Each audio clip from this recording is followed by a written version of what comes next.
America परेशान है, Israel हैरान है, ट्रंप की परेशानी पर शिकन है, नेतन्याहू के इर्द गिर्द खड़ा है डर और खौफ का पहाड़। जी हां, महज यह लफाजी नहीं है, यह हकीकत है। यह ऐसी सच्चाई है जिसे मगरबी मीडिया छुपाता है और यहूदी लॉबी सच्चाई से घबराती है। यह ऐसी सच्चाई है जिसका ताल्लुक भी ईरान से और ईरान के सुप्रीम लीडर आयतुल्लाह अली खामनई से है।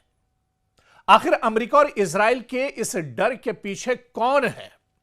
दरअसल ईरान के सुप्रीम लीडर खामनई के सबसे करीबी, भरोसेमंद और बहुत खौफनाक कमांडर हैं और इस खौफ और डर की असल वजह खामनई के कमांडर इस्माइल कानी है।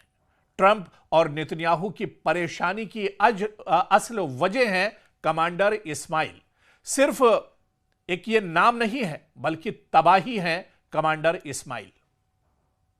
और यही वजह कि कमांडर इस्माइल से आज अमेरिका का CIA हो या इजराइल का मोसाद सभी खौफजदा हैं। ईरान के कमांडर इस्माइल ने बार बार मौत को शिकस्त दी है और वो ईरान के फौजी हिकमत अमली के सबसे मजबूत पिलर हैं। मगरबी ताकतों के सामने ईरान के ना झुकने की असल वजह है कमांडर इस्माइल कानी, यानी मौत का फरिश्ता और दुश्मन की परेशानी का सबसे बड़ा सबब नाम है कमांडर इस्माइल कानी। जी हां, इस्माइल कानी दरअसल ईरान के सिपाही पासदारान इनकलाब यानी IRGC की कुद्स फोर्स के कमांडर हैं। एक खास ऑपरेशन फोर्स जो ईरान की इलाकाई फौजी और खुफिया कार्रवाइयों की क़यादत करती है। कमांडर इस्माइल साल 2020 में कासिम सुलेमानी की शहादत के बाद कुद्स फोर्स के सरबराह मुकर्रर हुए। कुद्स फोर्स की जिम्मेदारी ईरान के बैरूनी मफादात, हिमायत याफ्ता ग्रोहों से राब्ता और इलाकाई हिकमत अमली की मजबूत मंसूबाबंदी की जिम्मेदारी कमांडर इस्माइल के पास ही है। कमांडर इस्माइल को खामनई का सुपर हीरो या थिंक टैंक भी माना जाता है।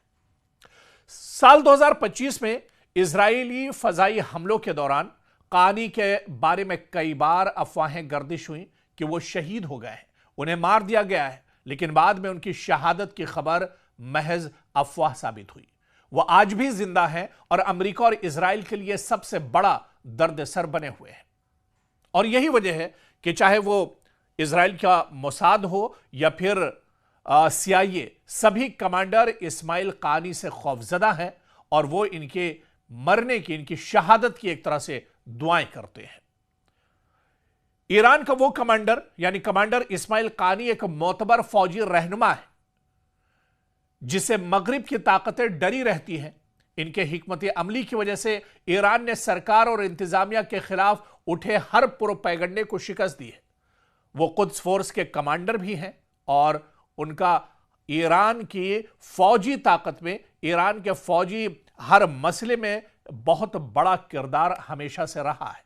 और आज भी ईरान के सुप्रीम लीडर आयतुल्लाह अली खामनई के लिए अगर कोई सबसे बड़ा भरोसे की शख्सियत ईरान के अंदर है तो वो कमांडर इस्माइल कानी है। और आप देखिए कि हालिया दिनों ईरान में इतना बड़ा प्रोपेगेंडा किया गया, इतने बड़े पैमाने पर मुजाहरे हुए, लग रहा था कि ईरान अब खत्म हो जाएगा। लग रहा था कि अब ईरान के सुप्रीम लीडर आयतुल्लाह अली खामनई का जो दौरे इख्तिदार है वो पूरी तरह से खत्म हो जाएगा। रिजीम चेंज का बाकायदा नारा दिया गया था। लेकिन इस खतरनाक मोड़ पर भी अगर कोई खड़ा था ईरान के सुप्रीम लीडर आयतुल्लाह अली खामनई के साथ, या जिस पर आयतुल्लाह अली खामनई को सबसे ज्यादा भरोसा था, या जिस पर पासदाराने इनकलाब को सबसे ज्यादा भरोसा था, वो ताकत थी दरअसल कमांडर इस्माइल कानी की। और इस नाजुक मोड़ से भी ईरान को निकालने में जो सबसे बड़ा मंसूबा और जो सबसे बड़ा किरदार अदा किया वो दरअसल कमांडर इस्माइल ने ही किया था। और यही वजह है कि आज मौजूदा वक्त में चाहे अमेरिका की बात करें, CIA की बात करें, मोसाद की बात करें, सभी एक तरह से डरे हुए हैं। मगरिब की ताकतों में एक तरह से खौफ है। मगरिब की जो सुपर पावर ताकतें हैं, जो सुपर पावर मुल्क हैं, जो मशरिक़ वस्ता में लगातार नापाक हरकतों को अंजाम देती हैं, वो कहीं ना कहीं ईरान के इस लीडर से, ईरान के इस कमांडर से डरे हुए हैं। क्योंकि कमांडर इस्माइल कानी जब जब ईरान के ऊपर कोई बड़ी परेशानी आई, वो हमेशा एक तरह से supreme leader Ayatollah Ali Khamenei के शाना बशाना खड़े हुए और हर मुश्किल से ईरान को उन्होंने बाहर निकालकर लाकर खड़ा किया है। और इस परेशानी से भी ईरान को अगर किसी ने निजात दिलाई है तो ईरान के supreme leader Ayatollah Ali Khamenei की लीडरशिप और इसके अलावा अल-कुद्स के लिए कमांडर इस्माइल कानी की मंसूबाबंदी, यही दरअसल दो चीजें थी जो मिलकर ईरान को सुपर पावर एक तरह से बनाती हैं। और यही एक वजह है कि भले ही हथियार और गोला बारूद से ईरान एक तरह से कमजोर है, लेकिन ईरान का जो मंसूबा है और ईरान के पास जो उसके इस तरह के कमांडर हैं, वो उसे कहीं ना कहीं दुश्मन के सामने चट्टान की तरह खड़ा रखते हैं।